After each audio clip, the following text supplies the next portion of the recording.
Many thanks to all senior brothers and sisters जिन्होंने मुझे permission दी class conduct करने की, और स्पेशल थैंक्स टू अनिल भाई जी जो हमेशा मोटिवेट करते रहते हैं सभी स्टूडेंट्स को, और हमारे ब्रिजमोहन भाई जी जो हमेशा सपोर्ट करते हैं सभी को।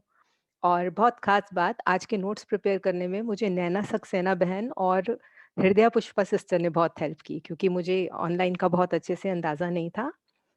चलिए अब हम स्टार्ट करते हैं। मैं सजेस्ट करूँगी, शायद आप सभी लोगों ने लैपटॉप या दूसरा फ़ोन रखा होगा अपने साथ। अगर हम लोग साइट खोल लेंगे स्पिरिचुअल सेवा की, तो हम साथ के साथ देख पाएँगे कि हमारे को कैसे अपलोड करने हैं अपने सारे फॉर्म्स।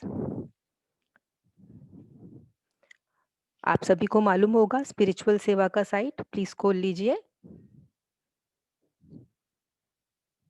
और कोई एक स्टूडेंट प्लीज़ वॉलंटियर कर लीजिए कि मुझे पता चल जाए येस या नो कहकर, ताकि मैं आगे प्रोसीड करती रहूँ कि मेरी आवाज़ आ रही है, बीच में ब्लॉक तो नहीं हुई। जी, जी, मैं मॉनिटर करता हूँ दीदी। जी, जी। Thank you so much, thank you so much. आप तो शेयर करेंगे स्क्रीन वहाँ से? अ, जी, मैं देखती हूँ भाई, क्योंकि I am not very techno savvy, पर मैं कोशिश करती हूँ। उम,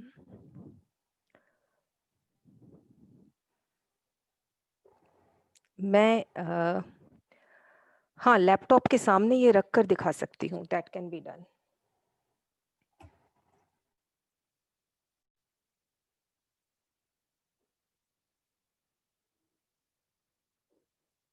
ये दिख रहा है screen clearly?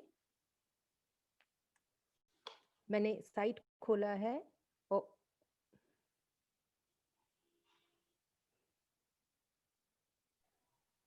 Some problem at my end. जी, दिख रहा है? कंप्यूटर स्क्रीन दिख रहा है सबको? जी, जी, जी। हाँ, चलिए हम स्टार्ट करते हैं। तो हम जब अपना ऑनलाइन काउंसलिंग करेंगे, तो सबसे पहला स्टेप जो हमें ये करना है, वो हमें ये करना है, ये जनरल काउंसलिंग रजिस्ट्रेशन फॉर्म हम लोगों को फिल करना होगा। ये रजिस्ट्रेशन फॉर्म हमें फिल करना है। देख लेते हैं इसमें क्या-क्या स्टेप्स हैं। इस पे हम क्लिक करेंगे तो हमारा फॉर्म खुल जाएगा।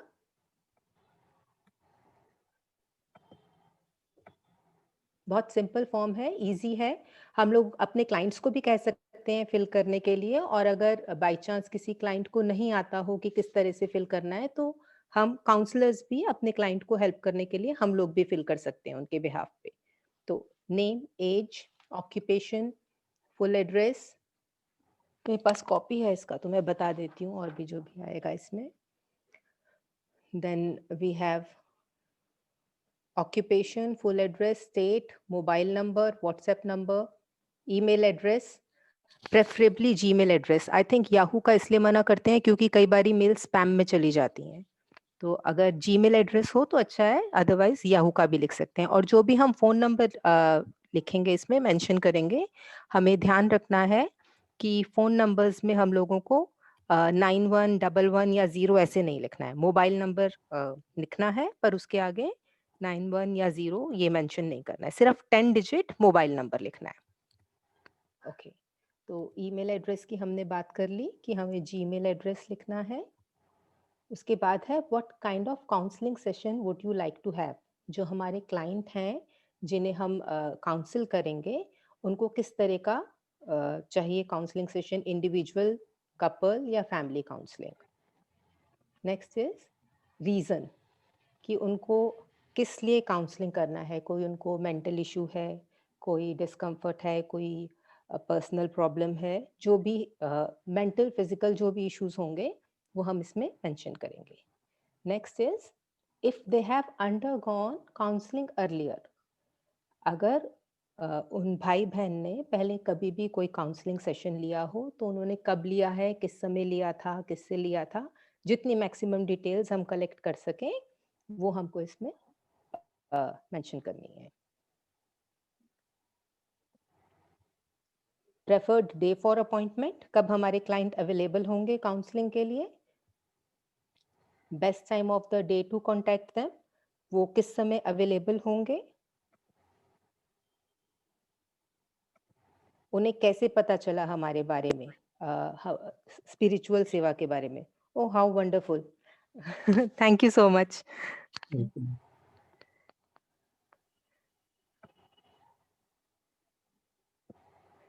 जी, तो इसमें आ ही गया सब कुछ स्क्रीन के ऊपर। उसके बाद how did they hear about us, मतलब उन्हें किससे पता चला? वो हो सकता है कि हमने ही बताया हो, तो वो मेंशन कर सकते हैं हमारा नाम, या कई भाई-बहनें अपना केस भी लेते हैं, जैसे मैंने भी अपना खुद का केस भी लिया था, तो उसमें हम मेंशन कर सकते हैं कि आई am a student, I am doing, और अगर रेफर्ड केसेस होंगे तो नेक्स्ट में भी है हैव यू बीन रेफर्ड, तो उसमें वो काउंसलर का नाम लिखेंगे। जैसे अगर मेरा जो क्लाइंट है वो मेरा नाम लिखेगा और मेरा फोन नंबर लिखेगा, ताकि हमें पता चल जाए कि ये जो पर्टिकुलर भाई या बहन है ये किसके क्लाइंट है। नेक्स्ट इज declaration कि I am in need of spiritual counseling, and then submit. So this is the first step. ये हमारा फर्स्ट स्टेप कंप्लीट हो गया।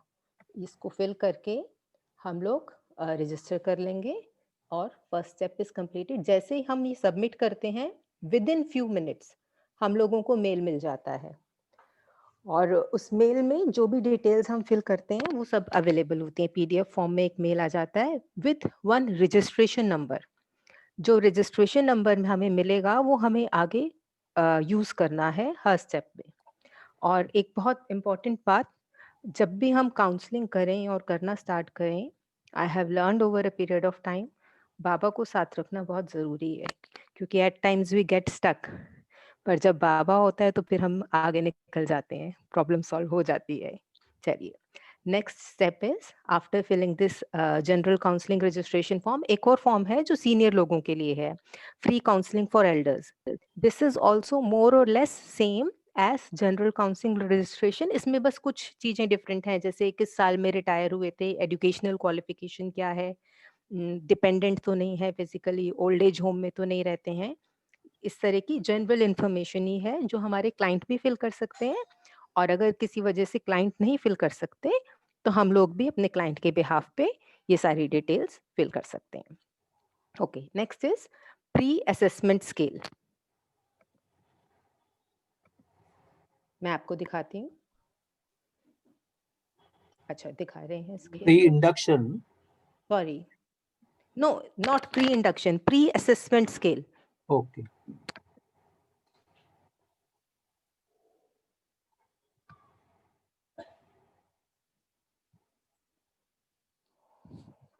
प्री असेसमेंट स्केल फिल करने के लिए हमें अपने क्लाइंट का रजिस्ट्रेशन नंबर मेंशन करना होगा सबसे पहले। थोड़ा सा स्क्रॉल करेंगे भाई, हाँ जी, और थोड़ा सा ऊपर, जी जी, बस बस, हाँ, जो इसमें है रेफरेंस केस नंबर, हम इसमें सबसे पहले जो हमारे को मेल में रजिस्ट्रेशन नंबर आया है उसको मेंशन करेंगे। Then name of the client, आप चाहें तो ब्रैकेट में अपना नाम भी लिख सकते हैं।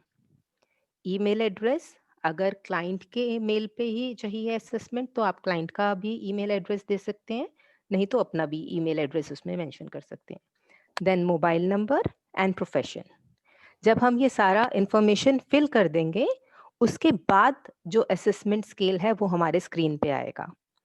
तो अभी तो शायद नहीं हो पाएगा, पर मैं आप लोगों को बता देती हूँ एक क्या इसमें है कुछ क्वेश्चंस जो मैंने लिख कर रखे हुए थे, मैं उसमें से पढ़कर आपको बता देती हूँ। जस्ट करीब आई थिंक इसके अंदर हमारे 20 क्वेश्चन हैं और हमें 10 मिनट्स का टाइम लिमिट है ये स्केल फिल अप करने में।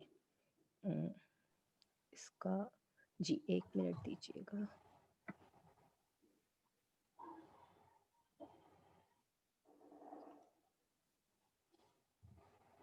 नहीं, मैं नहीं ढूंढ पा रही हूँ इसको अपने कंप्यूटर पे।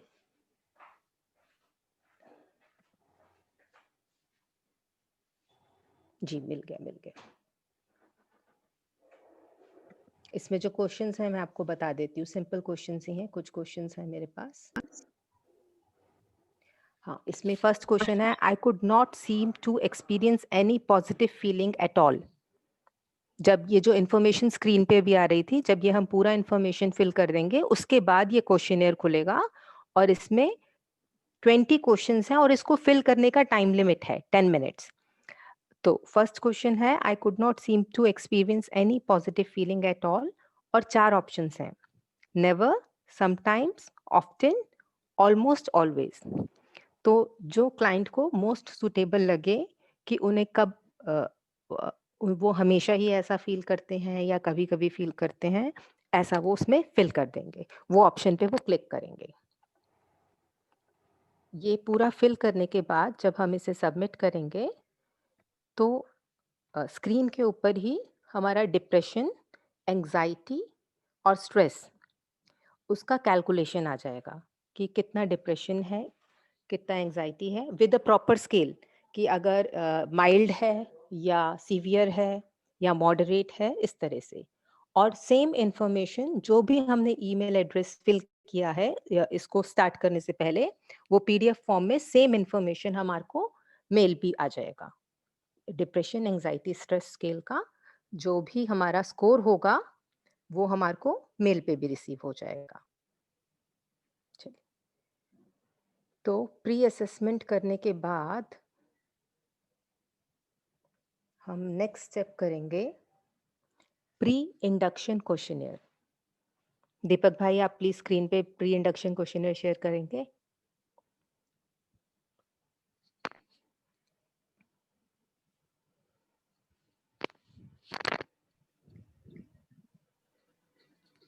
जी, thank you.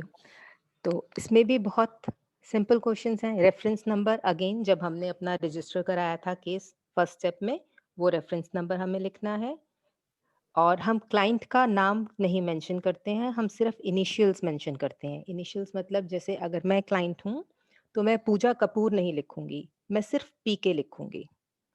Email address, mobile number, age, profession, profession student, retired, pensioner, housewife, business, जो भी होगा। Then date, list of problems you have at present, either physical और मेंटल। ठीक है, जो भी प्रॉब्लम है, चाहे वो कोई फिजिकल इशू है, जैसे सपोज मैं कहूँ कि मुझे बहुत सर दर्द रहता है हमेशा, तो ये भी हमें इसमें मेंशन करना है। और कोई मेंटल इशू है कि मैं बहुत परेशान हूँ, और किस वजह से परेशान हूँ, और मेरी ये परेशानी कब से स्टार्ट हुई। या अगर सर दर्द की भी हम बात कर रहे हैं कि मेरी प्रेजेंट प्रॉब्लम ये है कि मुझे बहुत सर दर्द रहता है, तो सर दर्द रहता है, मुझे कब से ये सर दर्द रहता है, और मैंने इसके लिए क्या-क्या किया। या कोई स्ट्रेस है, तो वो स्ट्रेस मुझे कब से रह रहा है और उसके लिए मैंने क्या रेमेडीज़ ली, वो सब हम पूरा इसमें मेंशन करेंगे। Problem plus history of the problem, मतलब जो प्रॉब्लम मुझे अभी है।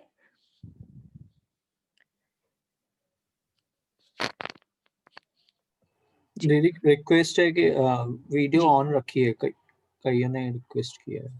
Okay, okay. हाँ, मैंने अभी स्क्रीन पे देखा, इनफैक्ट मैं लैपटॉप की स्क्रीन स्क्रीन पे देख के बोल रही थी, just now I noticed. So okay. हाँ, we were talking about the list of feelings, emotional discomforts. तो हम उसको ये शायद, सॉरी, मैंने अपना कैमरा उल्टा कर दिया था। जी। ओके, तो हम बातें कर रहे थे ये प्रॉब्लम्स की। ये हम मेंशन कर देंगे जो भी प्रॉब्लम है और कब से वो प्रॉब्लम है और हमने उसके लिए क्या-क्या रेमेडीज ली। After that we have list out the feelings, emotional discomfort, fear, traumas that you experienced at various point in your life. Normally अगर हमसे भी कोई भी पूछे कि अपने बचपन से लेकर अभी तक की सब बातें बताइए, तो हमें सब कुछ याद नहीं होगा। कोई भी ऐसी चीज जिसने हमें ज्यादा इम्पैक्ट किया होगा, जिससे हम ज़्यादा इन्फ्लुएंस हुए होंगे, हमें वही याद होगी। तो हमें भी अपने क्लाइंट से जब बात करनी है, तो हमें उनसे पूछना है कि आप, अच्छा, चाइल्डहुड कैसा था, फिर थोड़े बड़े हुए तब कैसा था, तब कैसा था। मतलब we'll keep on talking to the client and we'll try to take out all the possible information. जितना भी हमारी क्लाइंट का मेमोरी है अपने बचपन से लेकर उसके प्रेजेंट तक का, वो पूरा इंफॉर्मेशन हमें लेना है। जब हम कहते हैं कि पूरा इन्फॉर्मेशन लेना है, नॉर्मली कोई पूरी लाइफ स्टोरी नहीं सुना पाता है। उनकी लाइफ में जो भी बहुत खुशी की बात या बहुत दुख की बात, सॉरी, या ज़्यादा इम्पोर्टेंट बातें रही हों, उसको ही वो मेंशन करते हैं। तो हम वो सब उनसे बात करेंगे and then we have to arrange it in certain categories. कि अर्ली एज में क्या प्रॉब्लम्स थी, मिडल एज में क्या प्रॉब्लम्स थी। ज़रूरी नहीं है कि प्रॉब्लम हो, नॉर्मल भी हो सकता है। मे बी समबडी सेज कि I was having a very happy childhood, और somebody might say that I was having a problematic childhood with reasons. जो भी हमारे क्लाइंट को याद हो वो हमें इसमें मेंशन करनी है। Early, middle and later childhood, और अगर ज़्यादा बड़े हैं तो कॉलेज, उसके बाद प्रोफेशनल लाइफ, मैरिज लाइफ, वो भी पूरी इंफॉर्मेशन हमें लेनी है। टिल प्रेजेंट एज हमें अपने क्लाइंट से सारी इंफॉर्मेशन लेनी होती है। Okay, now feeling and emotions, discomfort, fear, traumas that you experienced with your parents. यहाँ पे जब हमारे साथ क्लाइंट कुछ भी इंफॉर्मेशन शेयर करता है तो it is better that we are using the same vocabulary which is used by our client.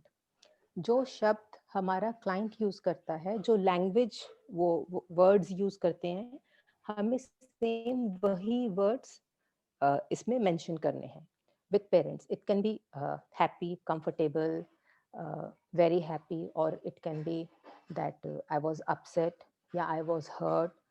जो भी फील, आई वॉज फियरफुल, जो भी वर्ड हमारे क्लाइंट के हों हम इसमें लिखेंगे. Next is with relatives.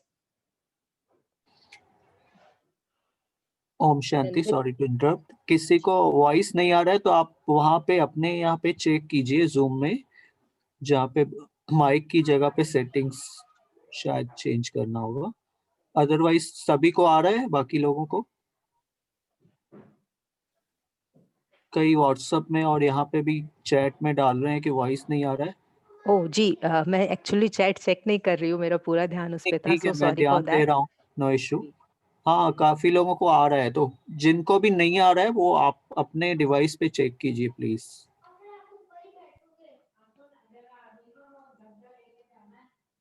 Okay, please continue. जी जी. ओके, तो हम लोग थे with school, feelings, emotions, discomforts. जिस समय स्कूल में थे उस समय के सारे फीलिंग्स, इमोशंस, और it can be positive, it can be negative, both. ये हमें ध्यान रखना है. कई बारी हम सोचते हैं कि शायद कुछ नेगेटिव ही आएगा, ऐसा नहीं है. बहुत कुछ पॉजिटिव भी है, वो भी हमें मेंशन करना है in the language, in the same language which was used by our client. After that we have college, profession, own family. Then is with self. Self से मतलब हुआ कि मुझको मुझसे क्या प्रॉब्लम है. जैसे किसी क्लाइंट को ऐसा लग सकता है कि मैं सुंदर नहीं दिखता, या किसी को ये लग सकता है कि मैं बहुत स्लो काम करता हूँ, या या I am always a failure. मेरे बारे में जो धारणा है, मैं मेरे बारे में जो सोचता हूँ, जो मुझको अपने से डिस्कम्फर्ट है. जैसे स्टूडेंट्स को होता है एग्जामिनेशन फियर, या पढ़ाई अच्छी नहीं लगती, कुछ भी उस तरह से, that comes under the category of self. Then any loss experienced. Loss can be a death of family member, can be for students, it can be even a change of section. कि मेरी दोस्त उस class में पढ़ती थी, अब ma'am ने मेरा सेक्शन चेंज कर दिया, मैं दूसरी क्लास में हूँ. और loss can be failure, like students की ही मैं बात कर रही हूँ, कोई क्लास रिपीट करनी पड़ रही हो. और बड़े लेवल पे हम फैमिली में कुछ भी लॉस एक्सपीरियंस कर सकते हैं. बहनों को ऐसी फीलिंग हो सकती है कि उन्हें ज़्यादा इम्पोर्टेंस दी जाती है, कंपैरेटिवली मुझे कम इम्पोर्टेंस दी जाती है. तो कुछ भी जो any kind of loss comes under it. हमारे क्लाइंट को जो लॉस का मतलब समझ में आए, वो मतलब हम एक्सेप्ट करेंगे. उनके पॉइंट ऑफ व्यू से जो भी उनका जो उन्हें लगेगा कि it was a loss for them, it can be physical, it can be some emotional loss also. जिस समय वो लॉस हुआ उस समय उनकी क्या फीलिंग थी, और उस लॉस को लेकर उनकी प्रेजेंट फीलिंग क्या है, वो हम उसमें मेंशन करेंगे. Then how many siblings you have, मतलब कितने भाई बहन हैं.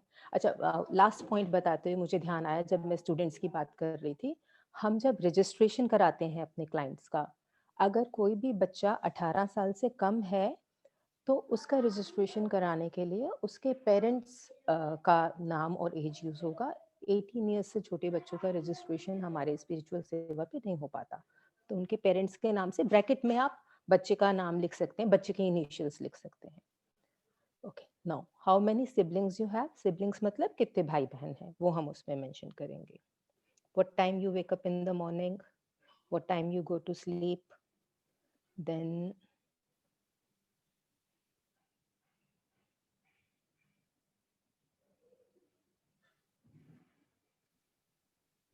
next is, do you get any violent or disturbing dreams, and how often and when? कुछ ऐसे सपने जिनसे नींद डिस्टर्ब हो जाती है या जिससे हम घबराहट में उठते हैं. कुछ कुछ केसेस में ऐसे भी होता है कि सिर्फ डिस्टर्बिंग ड्रीम्स नहीं होते हैं, नाइट टेरर हम बोलते हैं उस चीज को, कि सोते सोते क्लाइंट जोर जोर से बोलने लगता है और जब उसे उठाया जाता है तो उसे नहीं पता होता कि वो सोए हुए क्यों इस तरह से बोल रहा था. सो that will also come under this. और डिस्टर्बिंग ड्रीम्स, अगर रिकॉल कर सकता है कोई कि क्या सपना आया था और उसे क्या वो सपना एक ही बार ही आया था या उसको बार बार वो सपना आता है. वॉयलेंट ड्रीम्स, डिस्टर्बिंग ड्रीम्स, और how often they get the same kind of dreams, मतलब क्या फ्रीक्वेंसी है जब उनको वो सपने आते हैं, कब कितने टाइम से वो सपने आ रहे हैं. या हो सकता है कोई कहे अभी 1 महीने से तो मैं बिल्कुल अच्छा हूँ, मुझे कोई प्रॉब्लम नहीं हुई है, 1 महीने पहले मुझे हर हफ्ते इस तरह के सपने आते थे. तो that also that gives us an idea about the subconscious mind of the client. तो हम ड्रीम्स के बारे में भी बात करेंगे, और if they don't have any such dreams तो we will write no disturbing dreams or no violent dreams. Next is, how many minutes do you exercise? Client जो हमें बताएगा हम इसमें लिख लेंगे. अगर हमारा क्लाइंट बिल्कुल एक्सरसाइज नहीं करता है, सैर करने बिल्कुल नहीं जाता है, तो जिस समय हम ये बात करेंगे how many minutes do you exercise, तो हम एक general video is not visible. Is it not visible to everyone? Just now I have got the message that I am not visible. I hope I am audible. दीपक भाई मैं दिखाई दे रही हूँ? Yes yes, मैं सुनाई भी दे रही हूँ? सुनाई भी दे रहे. जी जी. जी अभी किसी का मैसेज आया है प्राइवेटली कि आप दिखाई नहीं दे रही हैं. थोड़ा मतलब चलिए तो कैमरा ऊपर है और कुछ नहीं. Okay okay. सो थोड़ा आई सा थिंक आई नीचे. Should carry on. Yes, no issue. Okay तो हम एक्सरसाइज की बात कर रहे थे. अगर हमारा क्लाइंट ये कहता है कि मैं बिल्कुल एक्सरसाइज नहीं करता, तो हम एक जनरल पेप टॉक उसी समय भी दे सकते हैं कि at least you should go for a walk and what are the benefits of exercise. Next is, how many times you take foods and snacks. इसमें अगर हो सके तो आप ये भी मेंशन करिए वो कितनी बारी दिन में चाय पीते हैं और कितनी बारी खाना पीना करते हैं. All the details, proper meal लेते हैं या सिर्फ स्नैकिंग करते हैं, उनकी eating habits. How long you take rest in a day and spend time in silence. बहुत लोगों को दिन में सोने की आदत होती है, कितनी देर सोते हैं. Some people take a short nap, some people sleep for 2-3 hours. So we have to talk to them and write that. और अगर वो मेडिटेट करते हैं या उन्हें अच्छा लगता है शांति में बैठना, जो भी वो प्रैक्टिस करते हो वो भी हम इसमें मेंशन करेंगे, और अगर नहीं करते तो of course we'll write no. What are the activities you are involved in the day. जो भी हमारा डेली रूटीन है, जैसे अगर हम किसी भी नॉर्मल से बात करें तो कहेंगे हम सुबह उठते हैं, पहले हम अमृत वेला करते हैं, उसके बाद हम मुरली क्लास के लिए जाते हैं, फिर घर आके घर का काम करते हैं, उसके बाद थोड़ी देर रेस्ट करते हैं, then I prepare a lunch, after having lunch I take a short nap. इस तरह जो भी हमारे क्लाइंट का रूटीन होगा, अगर वो वर्किंग है तो वो किस समय काम पे जाते हैं, किस समय काम से वापस आते हैं, that whole time, that all the activities we'll mention in this. How many hours do you watch TV?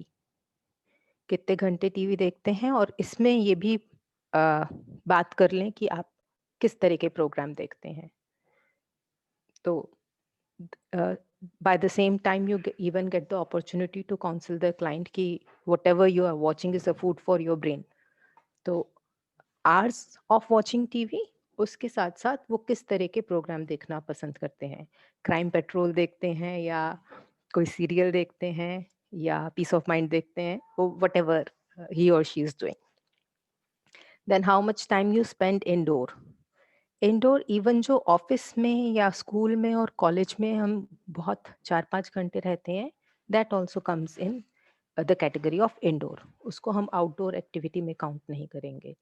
तो जितना टाइम स्पेंड करते हैं इंडोर वो हम लिखेंगे, देन टाइम स्पेंड आउटडोर, बाहर एक्सरसाइज करने गए, वॉक करने गए, फ्रेंड्स से मिलने गए, बाहर कुछ खाने पीने गए, बाहर शॉपिंग करने गए, जो उनका रूटीन है उसमें एक अप्रॉक्सीमेटली टाइम हम इसमें लिखेंगे। Now what are your strengths और गुड क्वालिटीज, ये बहुत इंपॉर्टेंट पॉइंट है। कई बारी बहुत से क्लाइंट्स को अपनी स्ट्रेंथ्स और गुड क्वालिटीज नहीं मालूम होती, तो by talking to them we'll encourage them and uh, we'll give them a good guidance to tell about their good qualities and their strengths. Next is weakness and negative qualities, कि client में क्या कमजोरी है, क्या बात उनको अपनी लगती है कि ये मेरी कमजोरी है, मुझे ऐसा नहीं करना चाहिए, that we'll mention it. What do people generally say about the character and attitude? हमें अपने क्लाइंट से ये पूछना है कि अगर मैं क्लाइंट हूँ, मैंने आपको बताया कि मेरी क्या गुड क्वालिटी है, उसके बाद मैंने आपको बताया कि मुझे क्या लगता है मेरी नेगेटिव क्वालिटी क्या है, उसके बाद मुझे ये बताना है कि अगर मैं ये कहती हूँ मेरी गुड क्वालिटी है तो लोग उसके बारे में क्या सोचते हैं, और जो मैं अपनी नेगेटिव क्वालिटी बता रही हूँ उसके बारे में भी और लोग क्या सोचते हैं, मेरी फैमिली, मेरे फ्रेंड्स, मेरे रिलेटिव्स। मैं अपनी लाइफ कैसे स्पेंड करना पसंद करूँगी, जो हमारा क्लाइंट है उसे कैसी लाइफ पसंद है। जैसे मेरे एक क्लाइंट ने मुझे एक बारी बोला कि मैं चाहता हूँ कोई मुझे पैसे कमा के देता रहे और मैं सिर्फ आराम करूँ। इस तरह एक क्लाइंट है मेरे बुजुर्ग, उन्होंने मुझे कहा कि मैं चाहता हूँ मेरी सेहत अच्छी रहे और मैं बहुत जगह घूमने जाऊँ अपनी वाइफ के साथ।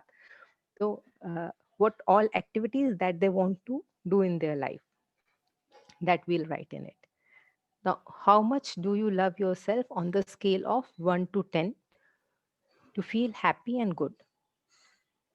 मैं अपने आप से कितनी खुश हूँ, मैं मेरे व्यवहार से, मेरी सोच से, मेरी अचीवमेंट से, मेरा जो प्रेजेंट लाइफ है उससे कितनी खुश हूँ। अगर मुझे मार्क्स देने हैं 10 में से तो मैं उसमें कितने मार्क्स दूंगी, ये क्लाइंट बताएगा आपको कि 10 में से वो अपने लिए कितने मार्क्स सोचते हैं, वो कितने सेटिस्फाइड हैं अपने प्रेजेंट स्टेटस से, अपनी लाइफ से, जो भी चीजें उनके लिए इम्पोर्टेंस रखती हैं उनसे।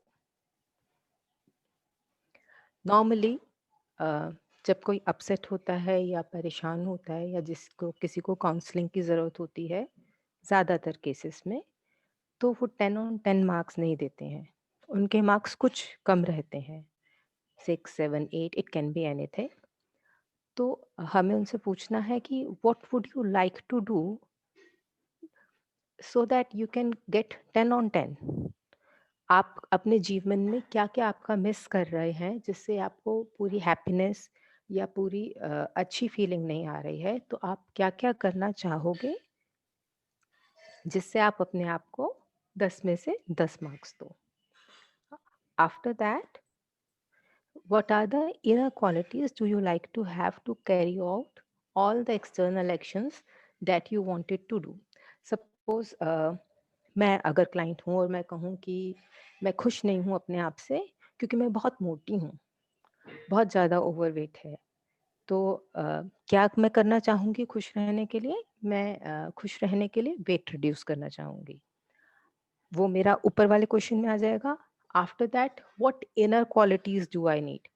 तो इनर क्वालिटीज़ में हम कह सकते हैं मे बी मुझ में बहुत आलस्य हो, मैं उठना ही नहीं चाहती हूँ, हर वक़्त बैठ के टीवी देखती रहती हूँ। तो इनर क्वालिटी जो मुझे इसके लिए चाहिए होगी वो मुझे चाहिए होगा स्ट्रॉन्ग डिटर्मिनेशन। अपने आलस्य को, लेज़ीनेस को भी मुझे छोड़ना होगा। तो इस तरह से क्लाइंट हमें बताएगा कि क्या लगता है उसको, इनर क्वालिटी कौन सी इम्प्रूव करनी है। जैसे मैंने अभी बोला कि स्ट्रॉन्ग डिटर्मिनेशन या लेज़ीनेस को छोड़ना। उस तरह से जो भी क्लाइंट की प्रॉब्लम है उसको क्या अपने अंदर चेंज करना होगा ताकि वो अपने आप को 10 ऑन 10 मार्क्स दे सके। ये सारे क्वेश्चंस फिल करने के बाद हम अपना फॉर्म सबमिट कर देंगे और इसको भी सबमिट करने के बाद तुरंत कुछ मिनट में ही हमारे पास पीडीएफ फॉर्म में मेल आ जाएगा। तो ये हमारा ये स्टेप भी कंप्लीट हो गया। अब हम आ गए हमारे स्टेप नंबर 4 पे. That is mental health inventory. This is something same as pre-assessment scale, पर इसमें हमारे को टाइम लिमिट नहीं है. खुल नहीं पाएगा ये अभी स्क्रीन पे क्योंकि इसमें भी हमें रजिस्ट्रेशन नंबर फिल करना है. जी, इसमें सबसे पहले हम नाम फिल करेंगे, email address, mobile number, profession, registration number जो हमारे को फर्स्ट टाइम में मिला था, और उसके बाद जब हम नेक्स्ट पे क्लिक करेंगे तब हमारे स्क्रीन पे क्वेश्चनियर आएगा और उसमें हमें सिर्फ आंसर्स लिखने हैं, यस और नो. बहुत डिटेल्ड क्वेश्चंस नहीं है कि मैं कैसा फील करती हूँ, क्या मुझे लगता है कि मेरी लाइफ वर्थलेस है, मुझे बोलना है यस या नो. मुझे लगता है मैं बहुत टाइम उदास रहती हूँ, मैं I do not get along well with other people. इस तरह के 60 क्वेश्चंस हैं और ये 60 क्वेश्चंस फिल करने के बाद स्क्रीन के ऊपर कैलकुलेट किया हुआ आ जाएगा कि मेरा मेंटल हेल्थ कैसा है विद अ प्रॉपर स्केल कि किस कैटेगरी में आया तो मेंटल हेल्थ ज़्यादा खराब है, क्या स्कोर इंडिकेट करता है कि मेंटल हेल्थ ज़्यादा खराब है, क्या स्कोर इंडिकेट करता है कि माइल्डली थोड़ा सा प्रॉब्लम है. That way we will get the score on the screen. ये जो है हमारा मेंटल हेल्थ इन्वेंट्री, इसका स्कोर हमें मेल में नहीं मिलता है.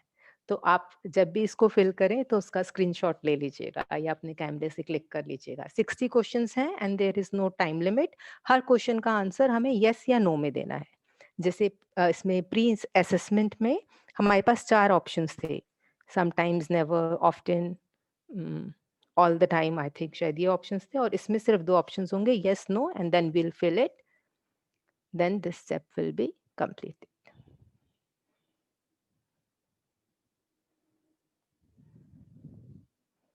I hope I'm not going very fast. Deepak भाई स्पीड ठीक है ना? दूसरों को बताने दीजिए. Participants please respond in chat box. Speed is okay.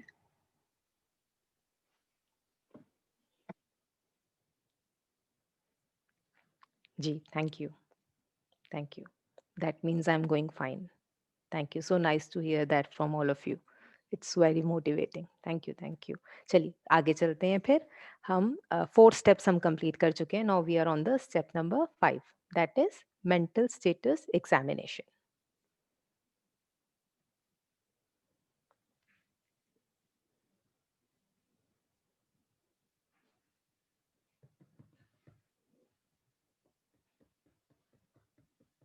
जी, ये MSc सेक्शन 1 ऐसा लिखा हुआ आएगा फॉर्म खोलते ही.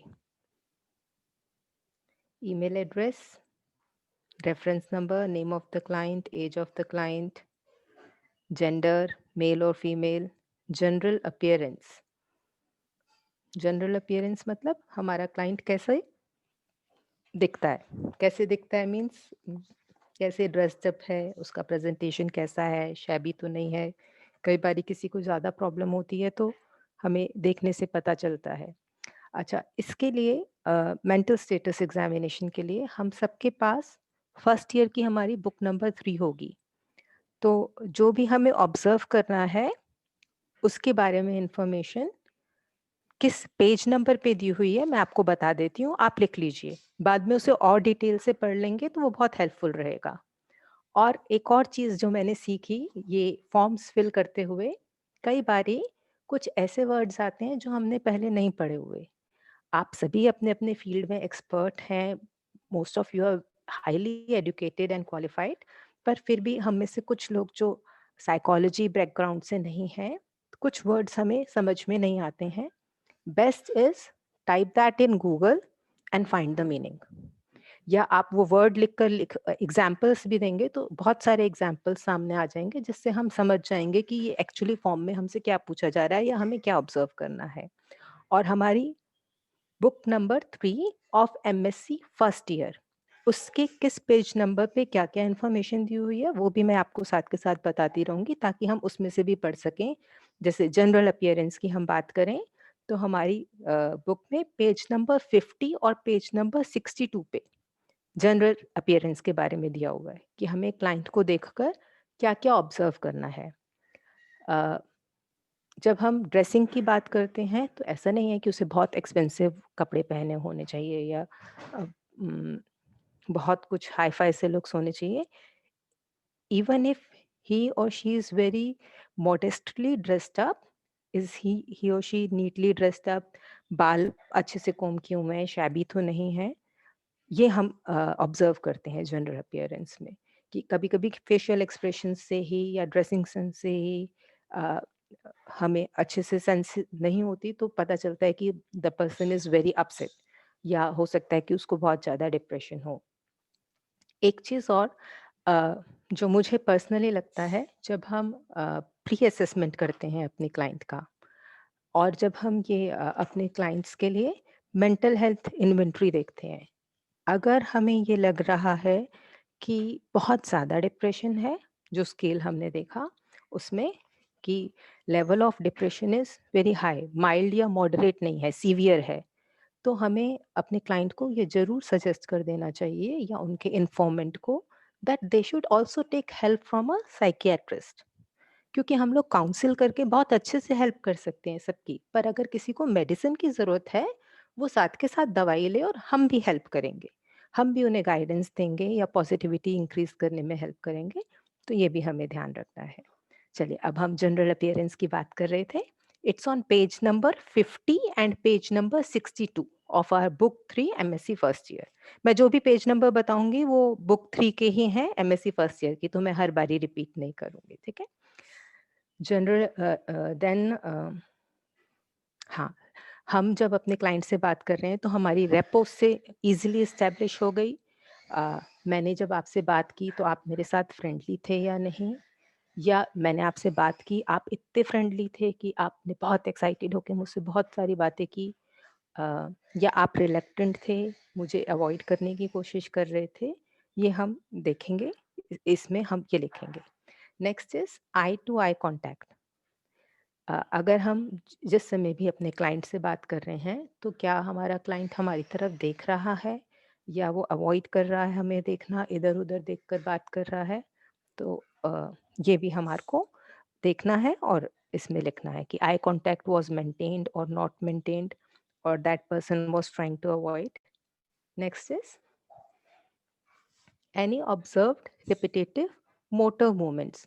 मोटर मूवमेंट्स का मतलब होता है जैसे अ, कई लोग बैठे-बैठे बाल स्क्रैच करते रहेंगे या नेल्स बाइट करेंगे या अपनी उँगलियाँ चटकाएँगे इस तरह और कई लोग पाँव बहुत हिलाते हैं बैठे-बैठे।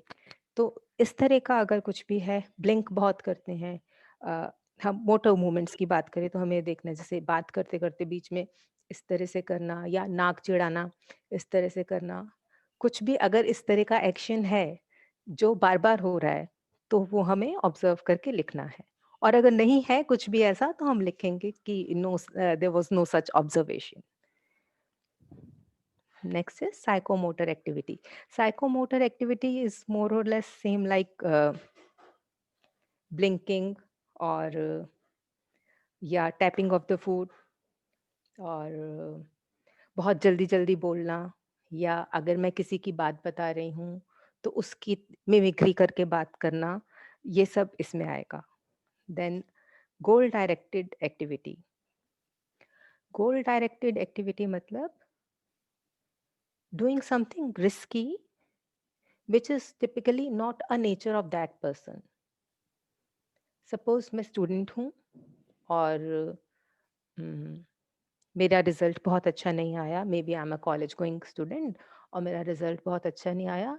Otherwise I am a very sensible person, मैं बहुत ध्यान से ड्राइव करती हूँ, मैं बहुत अच्छे से गाड़ी चलाती हूँ, पर मैं अपसेट हूँ तो मैं बहुत फ़ास्ट गाड़ी चलाने लगी हूँ। या या मैं अपने घर में अपने बड़ों से बहुत ऊँची-ऊँची आवाज़ में बात करने लगी हूँ। या बड़ों से नहीं कर रही तो मेरे घर में जो हेल्पर हैं, जो दीदी जी काम करती हैं या कोई और हेल्पर है, मैं उनसे बहुत रूडली बात करने लगी हूँ, उन्हें बात-बात पे डाँटने लगी हूँ। तो any behaviour which is normally not my behaviour, जो हमारे क्लाइंट का जनरल बिहेवियर नहीं है और जो थोड़ा नेगेटिव है, उसको हम गोल डायरेक्टेड एक्टिविटी बोलते हैं। और again I will say when we'll fill this form, तो जहाँ पे भी हम अटकेंगे, जैसे यही गोल डायरेक्टेड एक्टिविटी पे मैं अटकी थी, तो मैंने गूगल सर्च किया।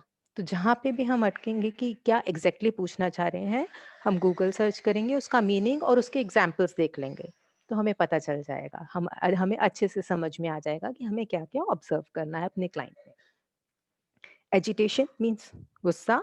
हैंड जेस्चर्स मतलब हाथों की जो भी मूवमेंट है क्लाइंट की, कई लोग अपनी रिंग ऐसे ऐसे करते रहते हैं, उंगलियां चटकाते हैं, नेल्स बाइट करते हैं, ये सब आएगा हैंड जेस्चर्स में। Hyper activity observe. Hyper activity means बहुत फास्ट फास्ट बोलना, और कोई भी एक्टिविटी जो नॉर्मल से थोड़ी सी ज़्यादा स्पीड में हो, या जैसे अभी मैं आपसे बात कर रही हूँ तो बात करते करते बीच में मैं बार बार उठूँ और फिर बैठूँ, या बार बार अपना पोस्चर चेंज करूँ, बार बार फ़ोन की सेटिंग चेंज करूँ, that also comes under hyper activity. Speech. Speech and mood are given on page number 51, 63, 64. Speech and mood. Page number 51, 63, 64. चलिए अब हमें स्पीच में क्या क्या देखना है। टोन कैसी है, पोलाइट है, रूड है, लाउड है। टेम्पो कैसा है, टेम्पो मीन्स स्पीड बात करने की। It can be very fast और it can even be stammering.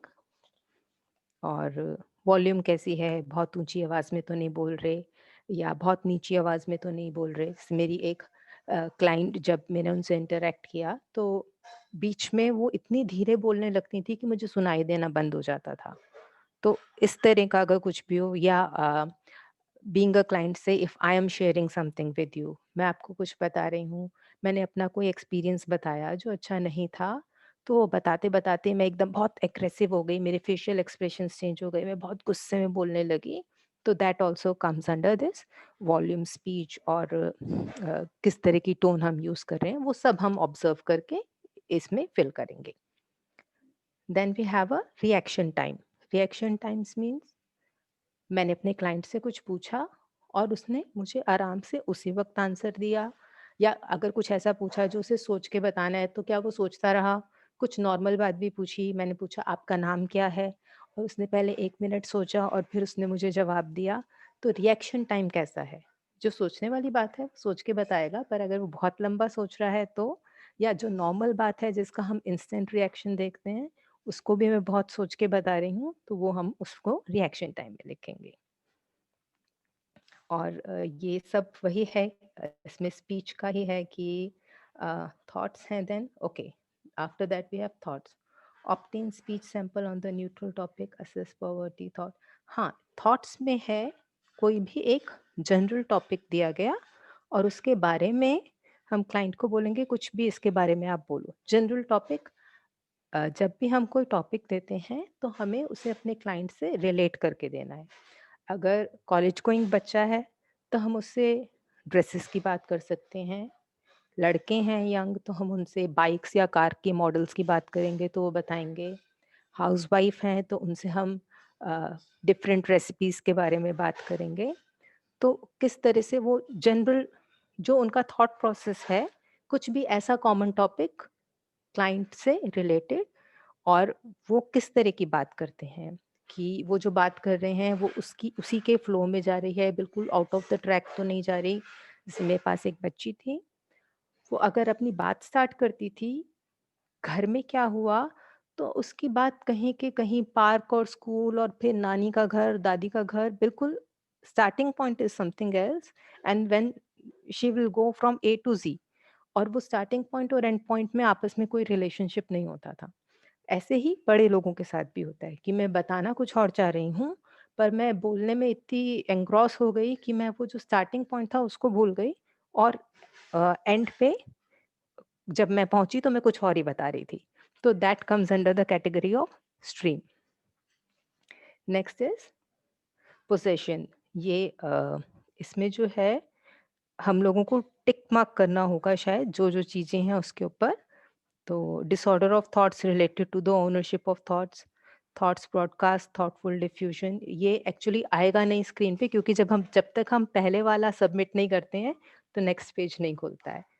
तो इसे हम ऐसे ही करेंगे कि हम अपनी बुक में जो पेज नंबर हैं उन्हें रेफर करके पढ़ लेंगे, और जहाँ पे भी हमें नहीं समझ में आएगा कि एग्जैक्टली ये क्या वर्ड है, उसको हम गूगल सर्च कर लेंगे।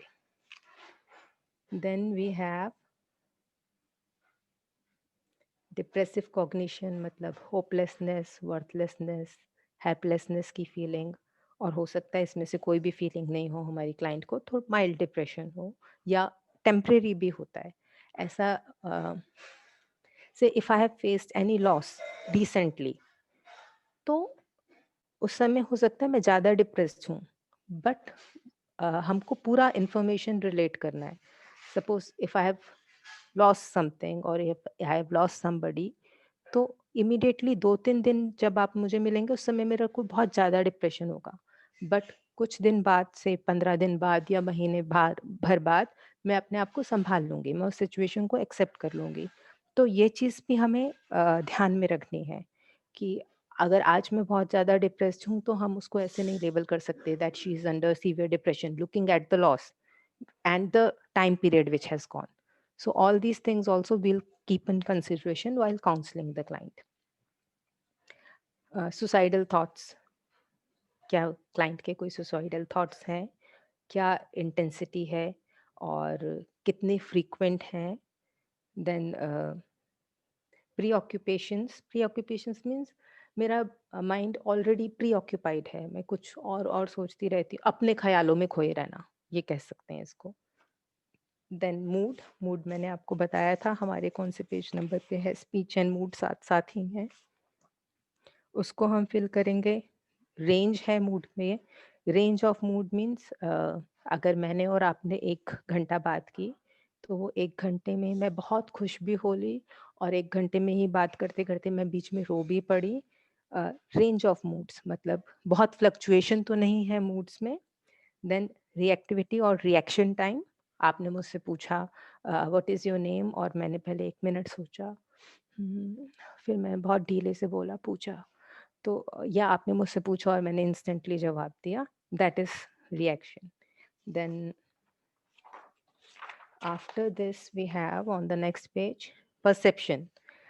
Thinking and perception are given on page number 51, 52 and 64.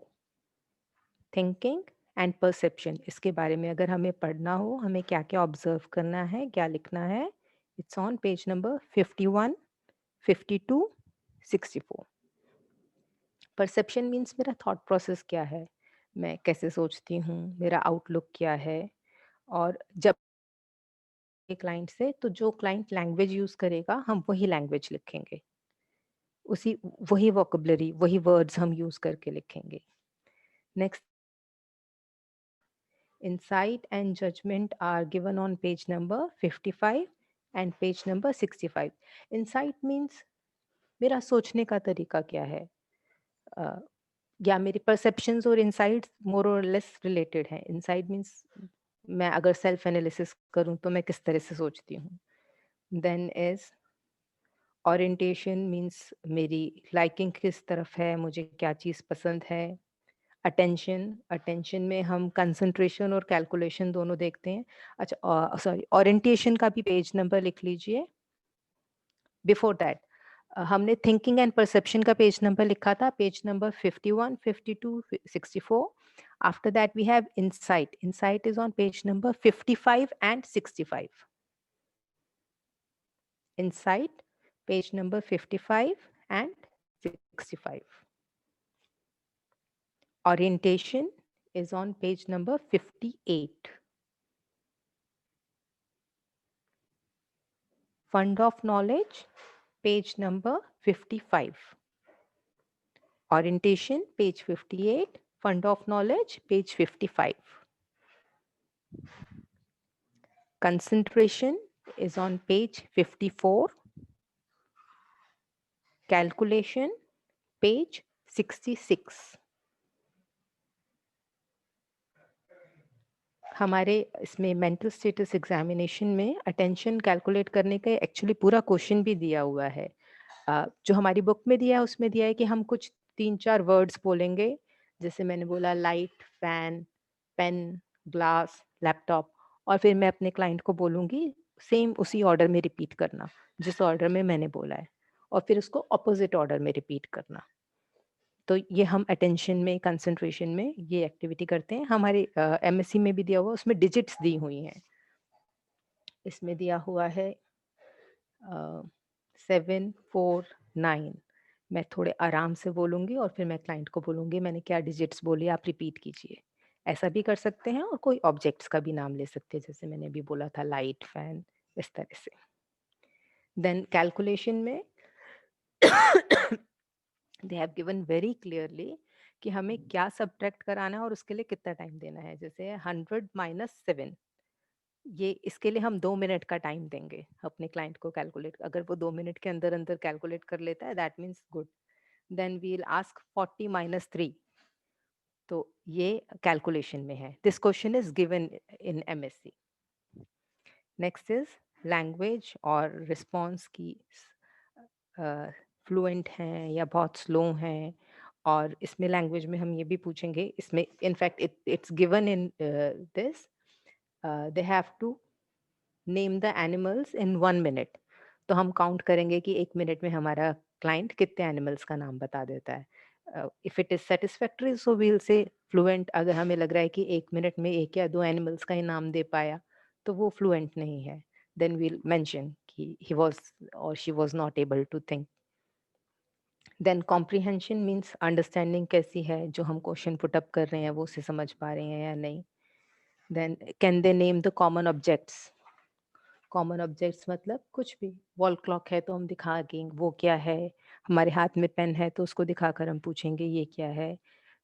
Normally हम इस तरह के क्वेश्चंस इसलिए पूछते हैं जस्ट टू जज कि क्लाइंट को साइकेट्रिस्ट की ज़रूरत तो नहीं है, क्लाइंट को कुछ मेजर प्रॉब्लम तो नहीं है, इसलिए हम ये पूछते हैं। और हमारे पास काउंसलर्स के पास जितने भी क्लाइंट आते हैं 10 on 10 should be able to answer this questions कि वो क्या रखा हुआ है। कुछ कॉमन ऑब्जेक्ट्स जो रूम में रखे हों वही हमें दिखाकर पूछना है, इस समय क्या टाइम हो रहा है, घड़ी पे देखे बिना। और अगर कोई बताएगा क्या टाइम हो रहा है तो अगर 2 घंटे ज़्यादा या कम, सपोज मैं कहूँ अभी 4 बजे हैं तो ये राइट आंसर है। मैं कहूँ शायद 3:30 बजे होंगे, this is also right answer. अगर मैं बोलूँ सुबह के 7 बजे हैं तो that is a wrong answer. तो इस तरह हम टाइम पूछते हैं, आप कहाँ पे बैठे हो, आप किसके सामने बैठे हो, इस तरह के क्वेश्चंस हम मेंटल स्टेटस में पूछते हैं। Then general information, this is all we'll ask. और लास्ट में इसमें है हम जजमेंट और इंटेलिजेंस देखते हैं। उसके बारे में हम अपनी बुक में पेज नंबर 55 और पेज नंबर 65 से देख सकते हैं। Judgment and intelligence is on page 55 and page 65. So intelligence is the last thing to be filled in mental status examination. तो हमारा mental status examination step 5 भी complete हो गया।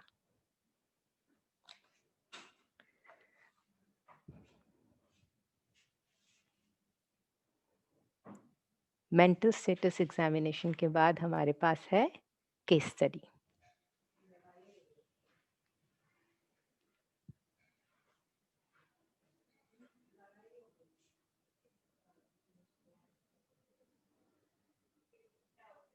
केस स्टडी में सबसे पहले हम चेक करेंगे name of the client, reference number, gender, class means socio-economic group, upper middle class, lower income group, वो हम मेंशन करेंगे क्लास में। लैंग्वेज इंग्लिश, हिंदी, पंजाबी और some other language, regional language जहाँ को भी आप बिलोंग करते हैं वो आप इसमें मेंशन कर देंगे। इन्फॉर्मेंट मतलब हमारे क्लाइंट को किसने कहा कि तुम काउंसलिंग लो।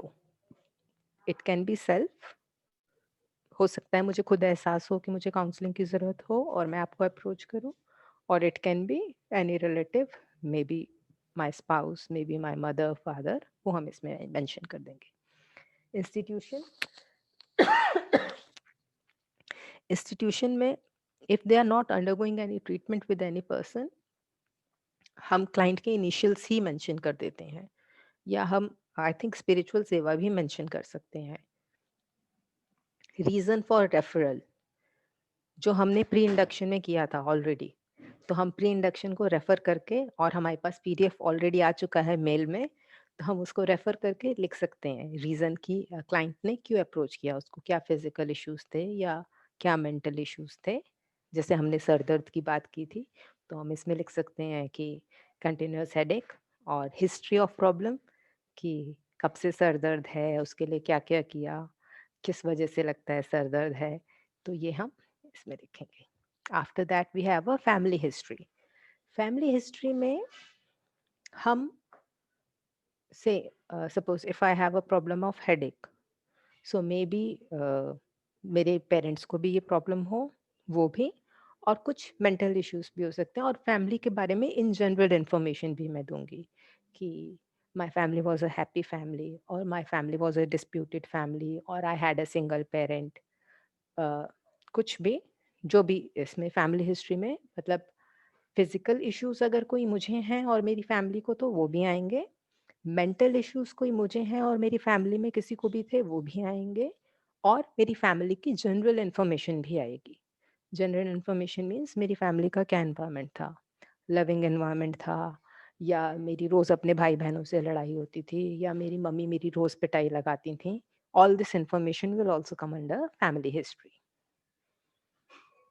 पर्सनल हिस्ट्री, मेरी पर्सनल हिस्ट्री, मेरी एजुकेशनल, मतलब क्लाइंट की पर्सनल हिस्ट्री, उसकी क्या एजुकेशनल क्वालिफिकेशन है, उसके भाई बहनों के साथ उसका कैसा रिलेशनशिप था, स्कूल में फ्रेंड्स के साथ कैसा रिलेशनशिप था, मम्मी पापा के साथ कैसा रिलेशनशिप था, जो भी क्लाइंट बताए, जो भी, क्योंकि क्लाइंट वही बताएगा जो उसके लिए इम्पोर्टेंट होता है, जो उसके लिए इम्पोर्टेंट नहीं होगा उसे वो भूल चुका होगा।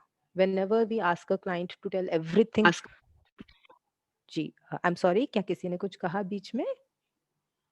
ओके, तो जब भी हम अपने क्लाइंट को बोलते हैं कि आप अपनी पर्सनल हिस्ट्री पूरी बताइए, तो क्लाइंट वही बताता है जो उसके लिए इम्पोर्टेंट है, और जो भी वो बताना चाहता है, जितना भी बताना चाहता है, उसे सुनिए और इसमें लिखिए। एजुकेशनल क्वालिफिकेशन, और जैसा कि हमने प्री इंडक्शन में भरा था, relationship with friends, parents, relatives, जो भी इम्पोर्टेंट है वो सब हम इसमें लिखेंगे।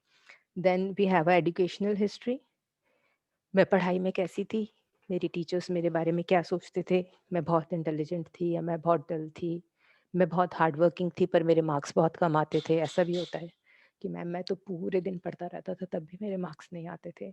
So again, whatever clients tell us, everything will come in this. Peer relationship, मतलब मेरा अपने भाई बहनों के साथ और मेरे फ्रेंड्स के साथ किस तरह की इंटरेक्शन थी, लड़ाई झगड़ा होता था, प्यार था, हम एक दूसरे की हेल्प करते थे, शेयरिंग करते थे, नहीं करते थे, entire thing whatever client tells you। और जब भी हम बात करेंगे क्लाइंट से, हम कोशिश करेंगे वो ज़्यादा बोले, हम सिर्फ एक बात पूछकर चुप हो जाएं, और हम उसे एक्सप्रेशंस दें कि हाँ मैं सुन रहा हूँ, आई एम कंसर्न्ड, हाँ, अच्छा।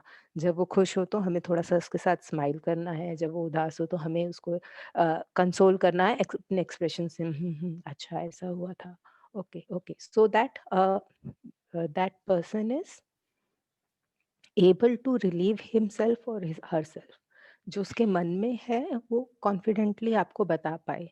और जब भी हम ये इन्फॉर्मेशन फिल करते हैं, आई हैव ऑल्सो एक्सपीरियंस्ड, मैं आपसे फर्स्ट टाइम मिली, आपने मुझे बहुत कुछ बताया, सेकंड टाइम पे मिली तब भी बताया, जब फोर्थ या फिफ्थ मीटिंग होती है, मैंने पहले भी आपसे पूछा था कि दोस्तों के साथ कभी झगड़ा तो नहीं हुआ था, तब आपने कहा नहीं नहीं मैम बहुत अच्छा था। बट वो फोर्थ फिफ्थ टाइम में आपने मुझे बताया एक बार ये बहुत मैम लड़ाई हो गई थी, मैंने उसको मारा भी था और उसने भी जो मारा था खून भी निकल आया था, हड्डी भी टूट गई थी। तो ये इन्फॉर्मेशन जब चाहे हमारे पास फोर्थ फिफ्थ मीटिंग में आए, हम अपने पास लिख लेंगे। These information are also important. ऐसा भी कई बार होता है कि क्लाइंट एकदम से नहीं बताता है। Then interview with father mother relative, जो भी इन्फॉर्मेंट है, most of the time we have informants, बहुत रेयर केस होता है जहाँ हमारे को क्लाइंट की फैमिली से कोई भी अवेलेबल नहीं होता बात करने के लिए। अ, मैंने ऐसा एक ही केस हैंडल किया है अभी तक। एक दीदी थी डाइवोर्स्ड, तो उनकी फैमिली में कोई भी अवेलेबल नहीं था बात करने के लिए। This happens rarely. ऐसा है तो हम लिख देंगे the family members were not available for interview, otherwise father mother brother sister जो भी अवेलेबल है, मे बी इवन फ्रेंड्स, और जो हमें उनसे इंफॉर्मेशन मिलेगी क्लाइंट के बारे में वो हम इसमें फिल करेंगे। Then is general appearance and behaviour. I think हमने भी थोड़ी देर पहले डिस्कस किया था। जनरल अपीयरेंस एंड बिहेवियर कौन से पेज पे है? आई थिंक या इट्स ऑन पेज 50 एंड 62। वो हम इसमें लिख देंगे।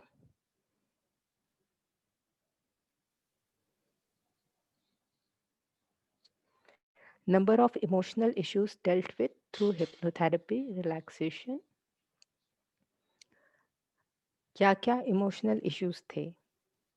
Let's get back. जब वहाँ से हमने स्टार्ट किया, मैंने अपना केस रजिस्टर कराया और मैंने कहा मुझे बहुत ज़्यादा हेडेक है। नहीं और कोई प्रॉब्लम नहीं है, सिर्फ सर दर्द ही रहता है।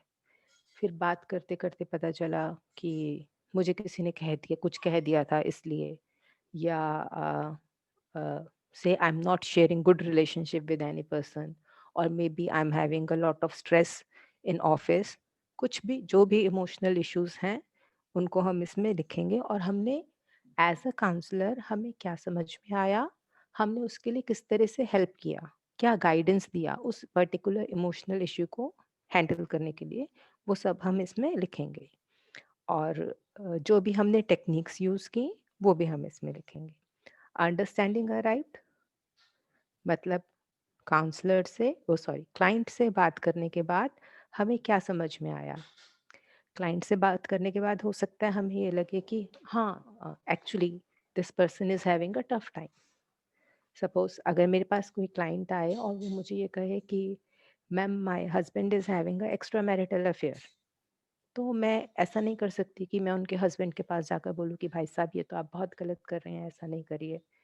तो in that case I have to understand that client is having a genuine problem, or maybe कोई client आए with the same problem complaint, but ऐसा कुछ भी नहीं हो, उन बहन का ये वहम हो या उन बहन का शक करने की आदत हो, तो अंडरस्टैंडिंग अराइव्ड में इंटरैक्ट करके क्लाइंट से, क्लाइंट के रिलेटिव से मुझे क्या समझ में आया, क्या मैं समझ रही हूँ केस के बारे में, दैट आई विल राइट।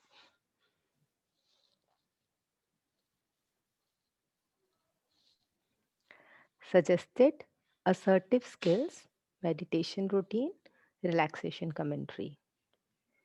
जो मैंने अपने केसेस हैंडल किए और जो मैंने ऑब्जर्व किया, writing letter to God is one thing which do wonders. हमारे जो भी क्लाइंट आए हम उन्हें फर्स्ट टाइम भी बोल सकते हैं आपकी जो कंप्लेंट्स हैं, जो शिकायत हैं, उसे आप एक पेज पे लिखिए। उसको लिखने के बाद आप उसे फाड़ कर Excuse me,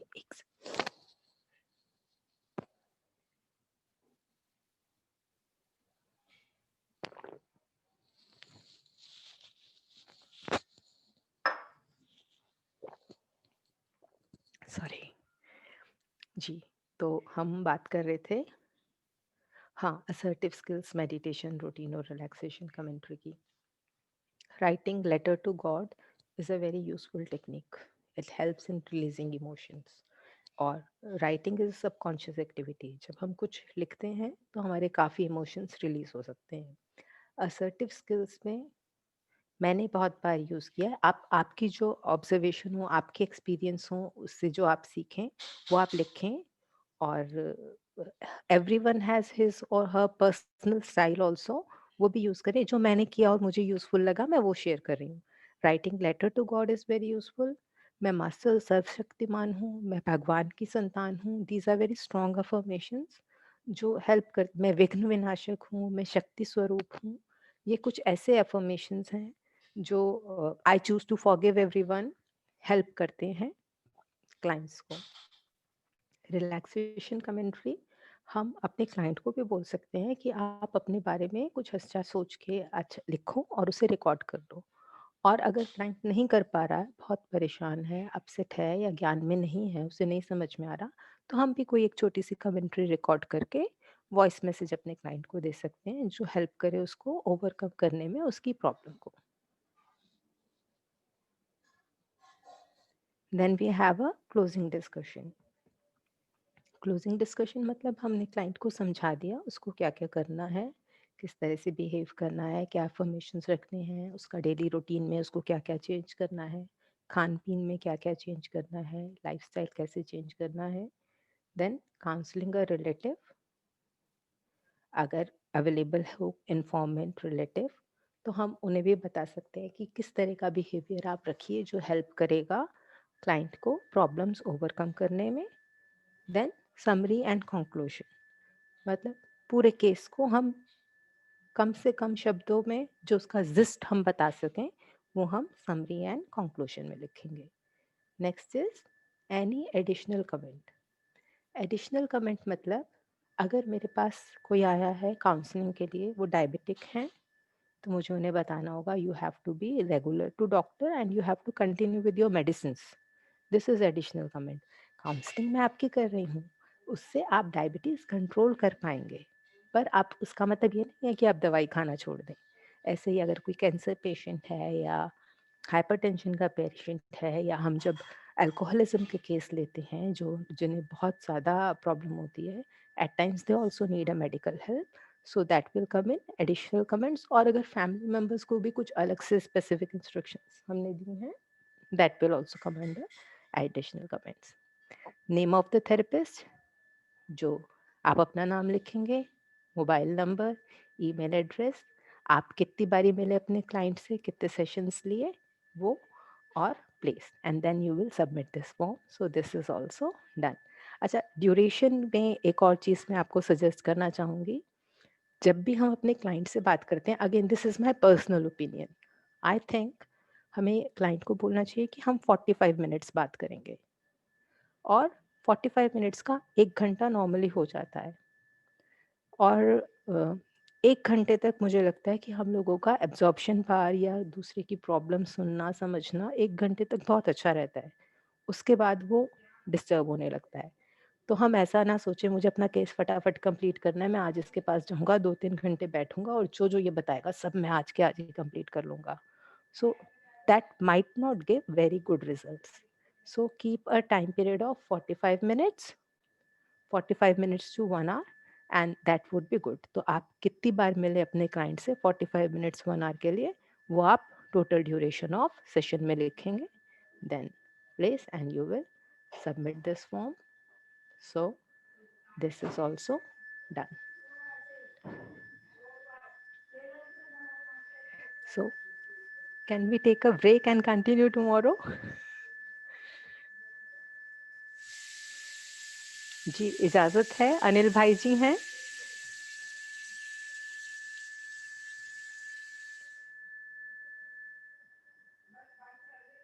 क्या हम ऐसा कर सकते हैं?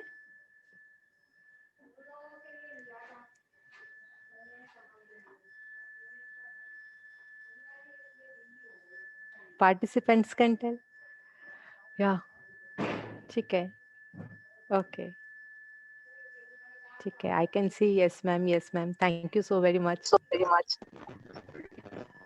ठीक है, तो हम कल फिर दोबारा मिलें 3 बजे, और जो हम आगे का हमें डिस्कस करना है उसे फिर हम कल डिस्कस करते हैं। 3 स्टेप्स इसके रह गए हैं और फिर एमएससी के भी स्टेप्स हमें डिस्कस करने हैं। होपफुली हम उसे कल कंप्लीट कर लेंगे। कल पूजा बहन 10 मिनट के लिए लास्ट का सेशन रखिए, क्वेश्चन आंसर। जी बिल्कुल बिल्कुल बिल्कुल बिल्कुल। About Shanti 50 minutes you Bhaiji. can take, then 10 minutes student can ask their queries they have any. जी ठीक हाँ है? हाँ बिल्कुल भाई जी, हम कर सकते हैं, अच्छे थैंक यू ऐसा वेरी कर मच। सकते हैं। मैं कोशिश करूंगी कि हम टाइमली उसको कंप्लीट कर लें, मतलब अगर 3:50 तक हो जाए, और फिर next 10, otherwise 10-15 minutes we can stretch also, ठीक है, ऐसा भी कर सकते हैं। ठीक है। तो हम Thanks to everyone for joining. Those who missed today, they must come tomorrow and join because tomorrow is also holiday. and Thank you, everyone. hopefully we recorded this program. No, actually we don't have holiday. Oh, today is Eid. I thought कि शायद सबकी छुट्टी होगी. No, I was walking and I was listening. Just I reach home. Oh, very motivating for me. Thank you Thank so you very much, Pooja Ben. And thank you very much, Anil Bhaiji, to organize this thing. Thanks to all of It's you for very joining. helpful. You keep on encouraging us. We'll keep more and more meetings for you. Yeah, thank you. Thank you, Bridget. everyone. Thank you. Om Thank you. Shanti. 1 minute will remember Baba. 1 minute बाबा को याद करेंगे और फिर Yes, meeting yes, yes. So much.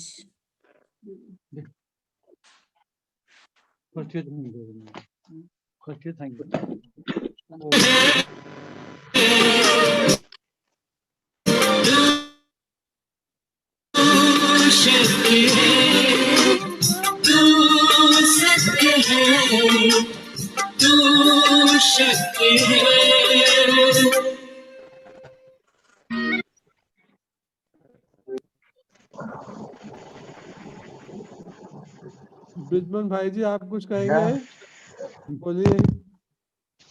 हाँ पूजा बहन को बहुत बहुत थैंक्स और अनिल भाई भी आपने बहुत अच्छा ऑर्गेनाइज किया उसके लिए बहुत बहुत थैंक्स। अरे Thanks बहुत to बढ़िया everyone. सेशन रहा Thanks to Baba.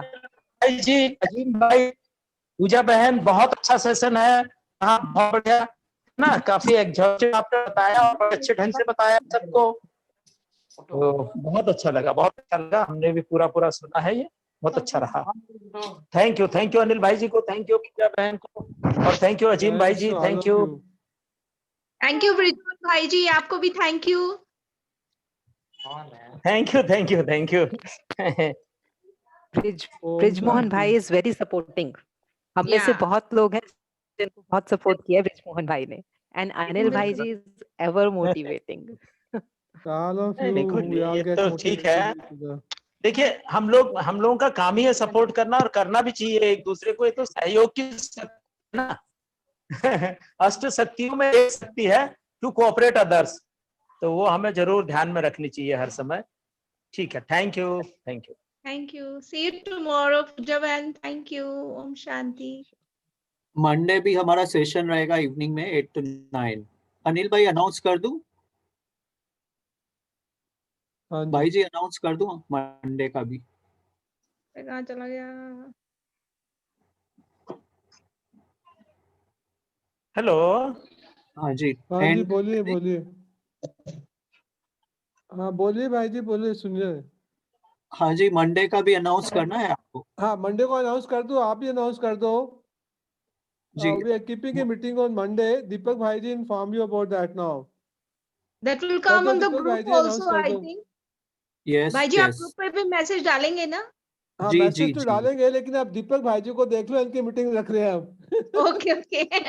शाम को That 8। will be we are really blessed to have, such kind of meetings and meeting, such a great people who is always ready to give us, We'll give a guidelines. message in the tomorrow evening. We'll put a message in the group for Deepak Okay, Bhai bhai ji's ji. meeting for Om Monday. Shanti. Okay. Om Shanti ji. Om Shanti. Om Shanti. Om Shanti.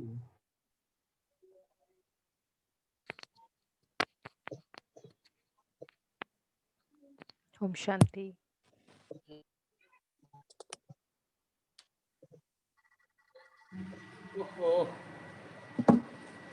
यार है वो सब।